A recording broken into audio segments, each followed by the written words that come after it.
Esterel Côte d'Azur regroupe de nombreux sites de plongée parmi les plus réputés de la Méditerranée. Le Dramont, Antéor, la baie de Saint-Raphaël-Fréjus et les Sardinots aux Issambres. La beauté du secteur tient notamment aux roches rouges de l'Esterel qui se prolongent à l'identique dans les fonds sous-marins.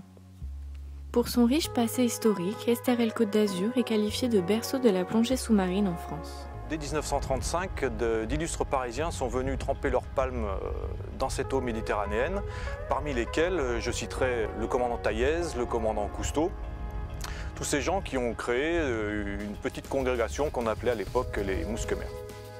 Parmi les plus belles plongées, on retrouve dans la baie de Saint-Raphaël, au pied de l'Arche du Lion de Mer, deux statues immergées.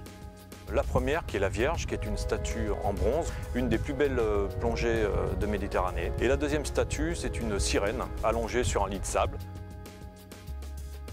Quelques épaves viennent agrémenter nos sites de plongée. Parmi les plus renommés, je vous citerai les péniches d'Antéor, au large de la balise de la Chrétienne. Péniche de débarquement qui regroupe une faune extraordinaire, congres, murènes, mostelles, mérous, et qui sont dans des profondeurs tout à fait abordables aux alentours de 28 mètres. Au Dramont, autour de l'île d'Or, on compte plus de 13 sites de plongée, offrant des fonds sous-marins exceptionnels, aussi bien au niveau de la faune que de la flore.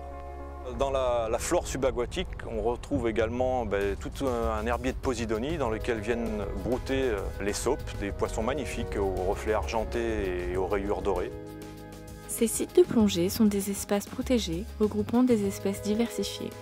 Ils accueillent des plongeurs de tous les niveaux, du débutant au plus expérimenté.